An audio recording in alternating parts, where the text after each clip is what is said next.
Yang kedua itu batinul Quran, batinnya Quran. Batin Quran itu siapa yang bisa tahu? Batinnya Quran itu untuk mufassir dan ulama. Yang bisa buka batinnya Quran, orang ahli tafsir dan para ulama. Ya, bisa dibuka. Oh, a'udzu billahi minasyaitonir rajim. A'udzu artinya aku berlindung. Billahi kepada Allah. Berlindung minasyaitonir rajim dari setan yang terkutuk. Kenapa kita berlindung kepada Allah kalau tidak berlindung kepada selain Allah? Dan kenapa kita berlindung? Karena kita berlindung dari setan. Yang setan itu ngelihat kita tidak ngelihat setan. Kita mau perang dengan musuh, yang musuhnya ngelihat kita nggak ngelihat musuh. Menangnya kapan? Menangnya kapan? Repot mau menang, tidak mungkin sampai bisa menang. Mau pakai strategi apa ya tetap kalah. Mau musuhnya ngelihat kita nggak ngelihat dia. Udah gitu musuhnya lebih banyak dari kita. Dikeroyok tidak karuan kita ini. Coba ditanya berapa setan yang godain kita hari ini. Waduh, gak karuan. Tidak karuan, banyaknya tidak karuan. Terus mau menang kapan? Maka supaya menang, kita cari perlindungan yang itu, zat itu ngelihat setan, setan tidak ngelihat dia. Siapa itu? Allah. Yang Allah itu melihat setan, setan tidak ngelihat Allah. Maka begitu Bapak berkoalisi ke Allah, maka posisinya berbalik. Ganti kita dilindungi oleh zat yang ngelihat kita, ngelihat musuh kita nggak ngelihat kita. Menang enggak? Menang. Maka a'udzubillahi minasyaitonir rajim itu penting. Kenapa kok asyaiton? Kok enggak syaiton langsung? Kalau dalam ilmu nahwunya, kenapa kok ma'rifat kok enggak nakirah?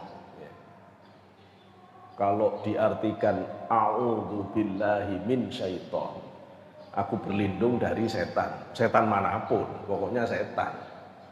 Tapi ini enggak, aku berlindung dari asyaiton, setan tertentu.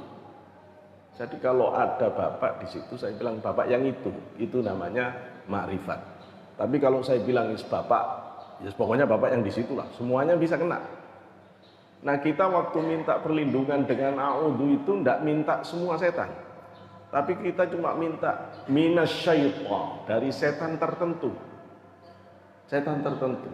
Kenapa begitu? Karena kita sedang mematahkan jerat-jerat tipu daya setan yang mengganggu kita saat akan mengamalkan kebaikan. Dan itu jumlahnya kata para ulama ada 30 setan yang menyebar di seluruh tubuh kita, di mata, di telinga, di semuanya. Itu ya. Karena itu kita berlindung kepada Allah dengan setan tertentu yang mau menghambat kita untuk melakukan kebaikan, yang dengan doa itu patah semuanya, rontok dia.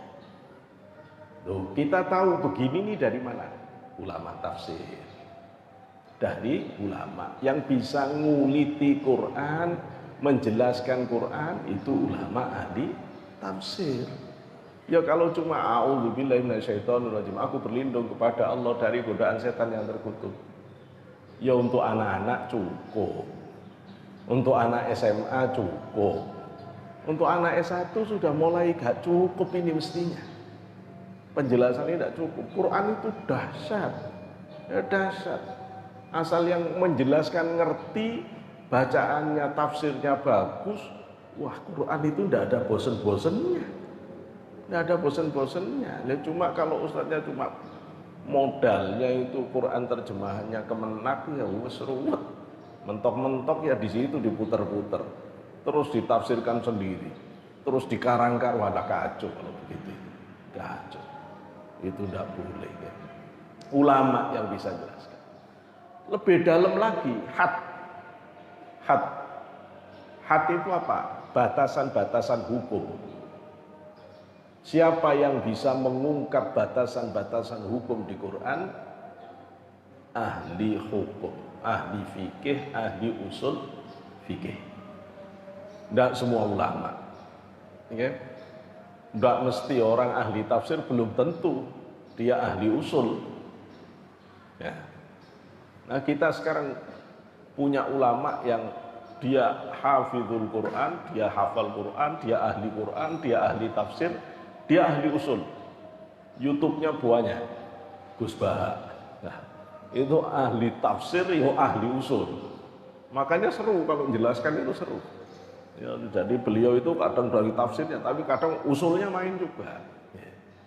Nah, orang usul itu yang kemudian bisa mengatakan, oh ini, misalnya, kutiba alaikumusya. Dari kata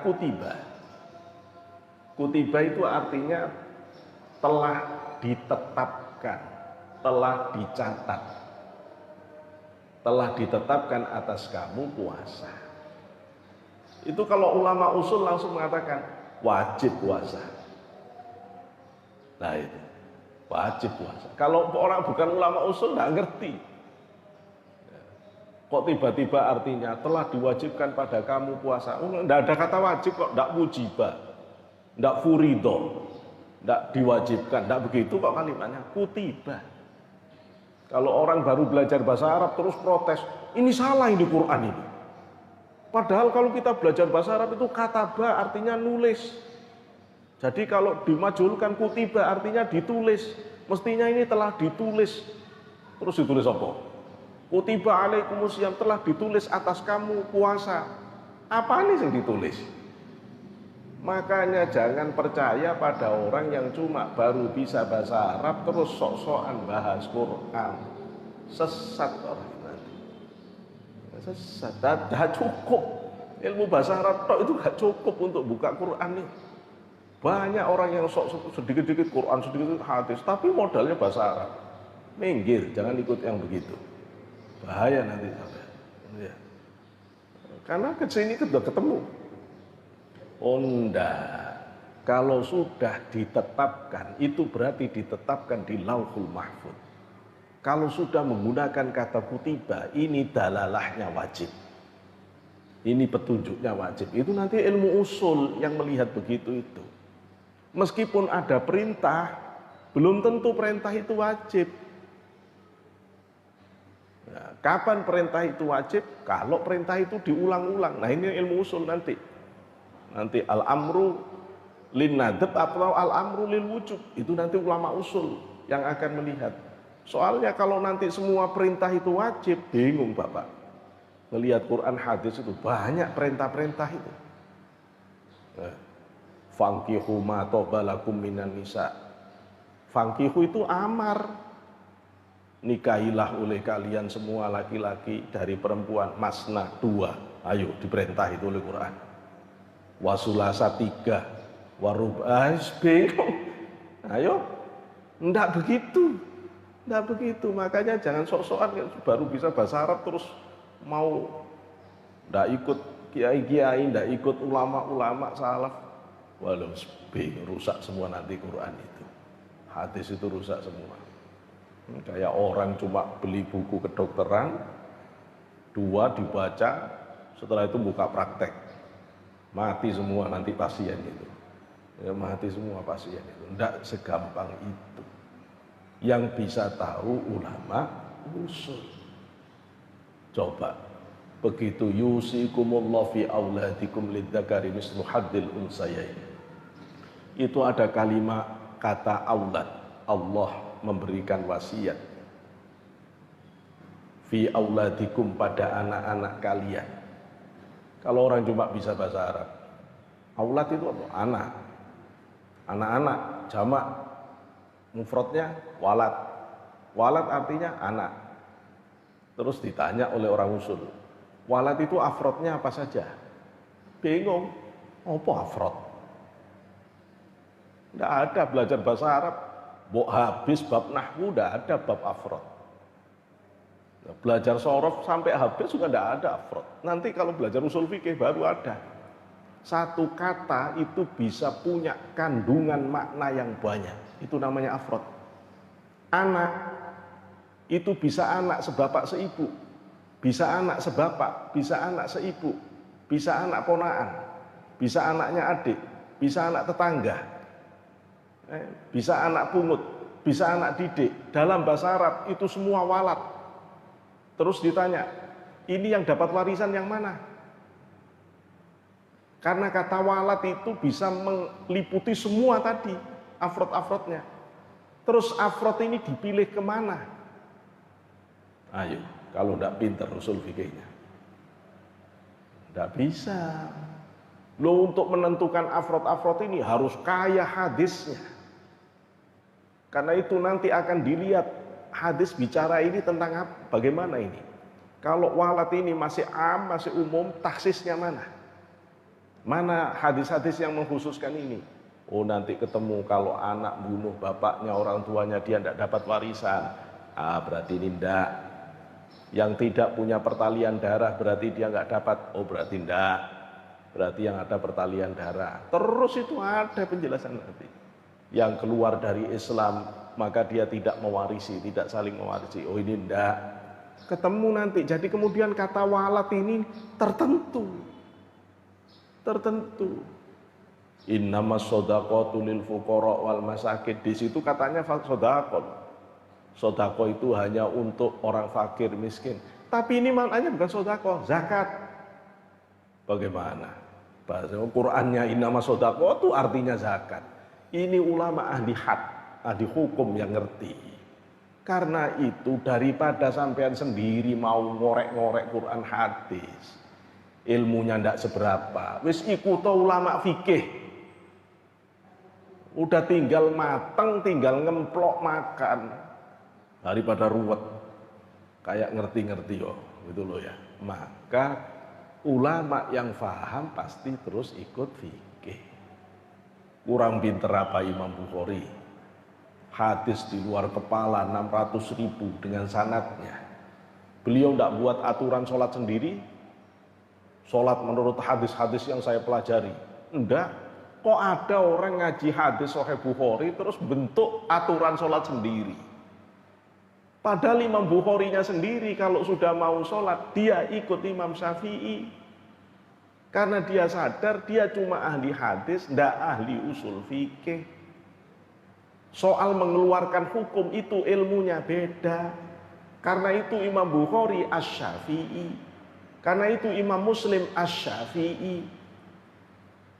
Makanya orang susah kalau tidak diberitahu ada tata krama dalam keilmuan itu. Tidak antem kromo, wah ini serempet ustaz begini ini. Susah belajarnya nggak utuh, gitu. Susah. Ya. Akhirnya nabrak sih, ya Allah. Ya.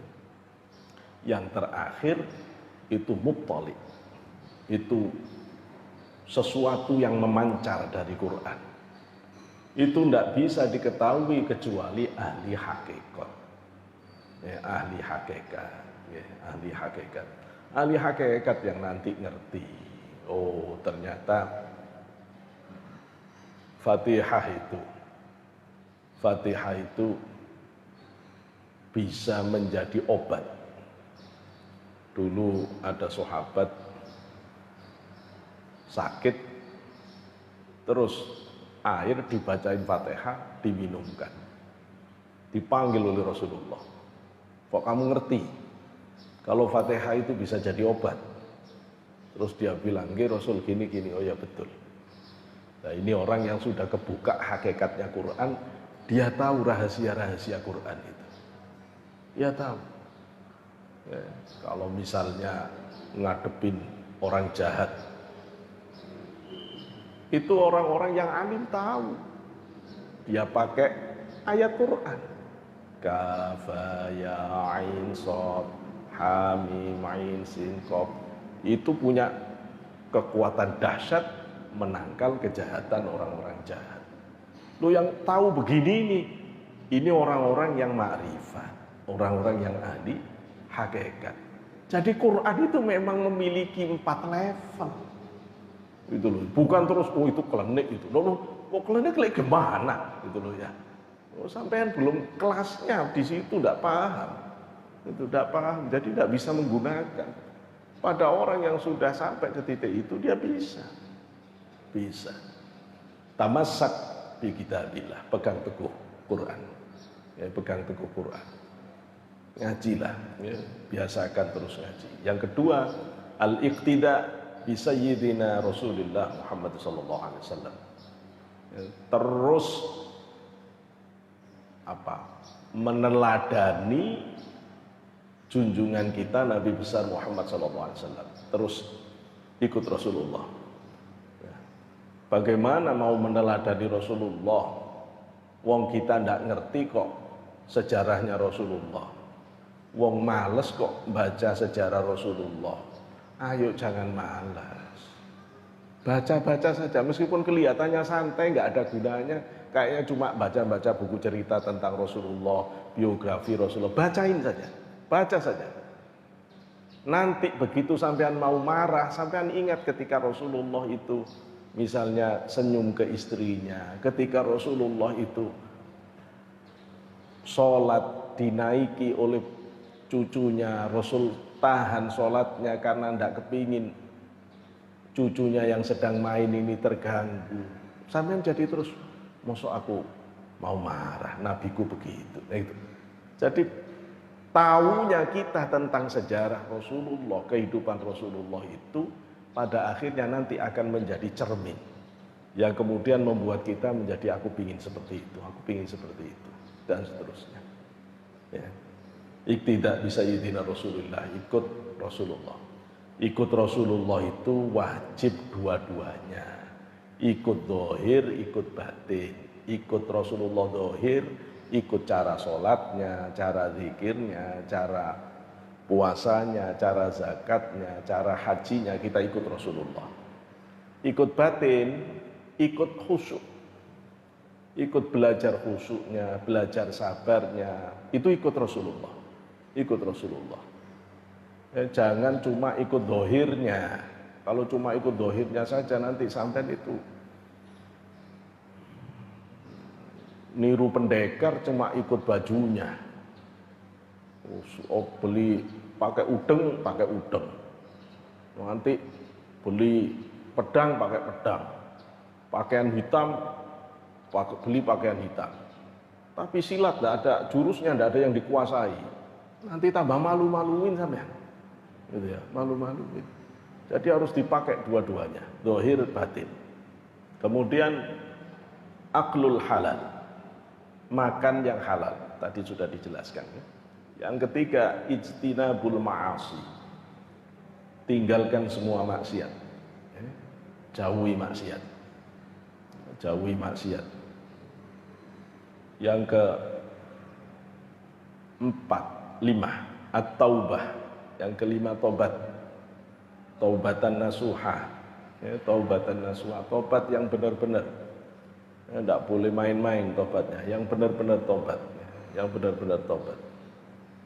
Kemudian yang keenam, adaul huquq. Tunaikan kewajiban-kewajiban. Kalau suami, tunaikan kewajiban sebagai suami. Kalau istri, tunaikan kewajiban sebagai istri. Kalau anak, tunaikan kewajiban sebagai anak. Kalau bapak, tunaikan orang tua, tunaikan kewajiban sebagai orang tua. Tetangga, tunaikan kewajiban sebagai tetangga, dan seterusnya. Adaul huquq. Ya, adaul huquq. Yang ketujuh, kaful adha. Tahan, jangan sampai nyakiti orang lain. Tahan diri, jangan sampai nyakiti orang lain. Itu prinsip 7 yang dipegang oleh Imam Sahal Tustari. Quran hadis pegang, makanan halal, jauhi maksiat, taubat sungguh-sungguh, tunaikan kewajiban, kemudian jangan menyakiti orang. Nah, tentang kaful adha ala nawaini. Nahan diri ndak nyakiti orang itu bentuknya dua.